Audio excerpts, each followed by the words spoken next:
Thanks, guys. Not a lot happened in court this morning. They went before the judge and waived the preliminary hearing. Knuckles' attorney said they're ready to move forward with the case. Cars and cars just keep piling up to drop off all kinds of metal.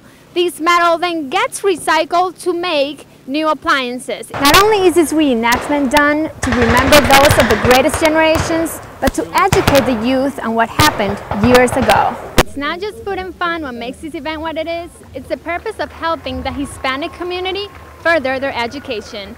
Police are still investigating the failed robbery and fatal shooting of a 16-year-old that happened here last night at Marie's Pizza. Hey guys, I'm actually right outside the doors where the B-52s will be playing tonight, and there's actually a lot of people here, as you can see, waiting to enjoy some music. Bullet after bullet, many bodies were left on the ground decades ago when one of the most tragic wars in history took place, World War II.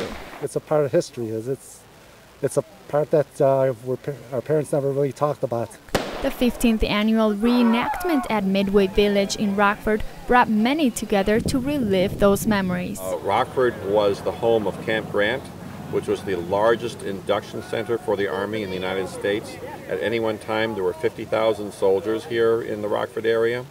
We were the home of many, many industries that supplied war material during World War II.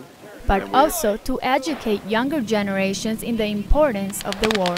This gets out, shows what it was like, talking to people wearing the stuff.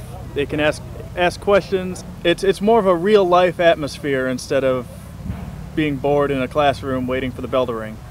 Over 1,200 reenactors from 40 different states across the country joined in to make this a memorable experience. But we like people to come out and learn and be kind of amazed when they go out to see a battle, either in the village or out in the field, and we want them to come back. Soldiers battled it out in the field with actual artifacts from the war, historical costumes and artillery. The real heroes in life are not your rock stars, are not your baseball players, are not your sports people. It's the veterans of World War II. They never hit the home run in the bottom of the ninth. They never won the Super Bowl, but them and millions of them won the Second World War. Not only is this reenactment done to remember those of the greatest generations, but to educate the youth on what happened years ago.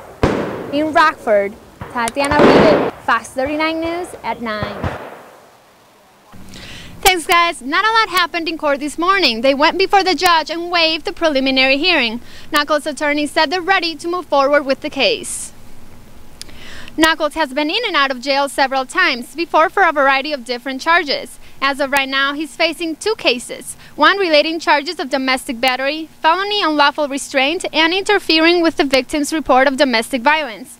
Police said he held the girlfriend against her will when she tried to break up with him. That was in September. But this hearing was done for charges of aggravated stalking and stalking from mid-January of this year. Police said he violated the order of protection the girlfriend has had against him.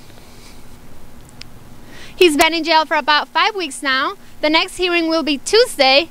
Reporting live, Tatiana Uribe. An attempted robbery left 2 dead and 2 in critical condition. We located 4 victims from the shooting that were the suspects, and they attempted to rob the pizza business.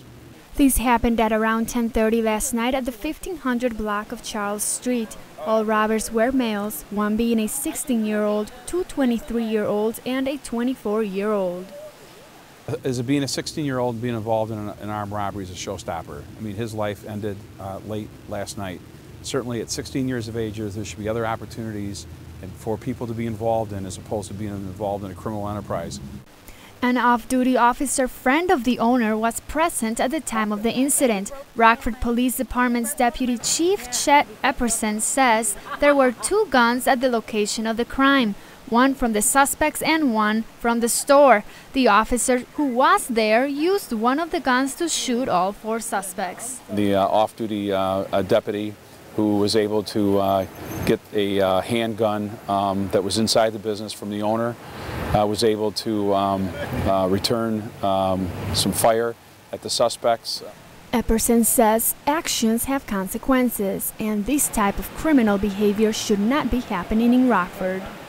It's very unfortunate that it turned out this way, but again, it's the actions of the robbers that came into the store that led to the consequences as to where they're at today. Police are still investigating the failed robbery and fatal shooting of a 16-year-old that happened here last night at Marie's Pizza. Tatiana Uribe, Fox 39 News at 9. Today marked the 10th annual anniversary of the September 11 terrorist attack that left many without their loved ones. Close to 3,000 people who are not here, and they will not, and they now rest in peace, but we still feel the hardship. The 9/11 Remembrance Ceremony brought the community together to remember the first responders of the attack who lost their lives. They went in not knowing what was going to happen and trying to save as many lives as they possibly could. And I mean, it just took them unexpectedly. A wreath was laid out next to a steel beam from the Twin Towers to honor the responders. City leaders also set up an emergency memorial project to inspire future generations. I think that we captured the spirit of what today means to everybody in the country. As firefighters called out each name, tears filled the room. Heart-wrenching watching what was happening, knowing that those families were suffering such a loss. City leaders shared their experiences and gave comfort to those families. One special guest who showed up at the World Trade Center right after the attack came to Rockford. New York firefighter Richard Mercado shared his feelings. You still have to remember, regardless of what happens, whether you're a fireman, police officer, any type of, medical service, we're always going to be there. Tatiana Uribe, WTVO Channel 17 News.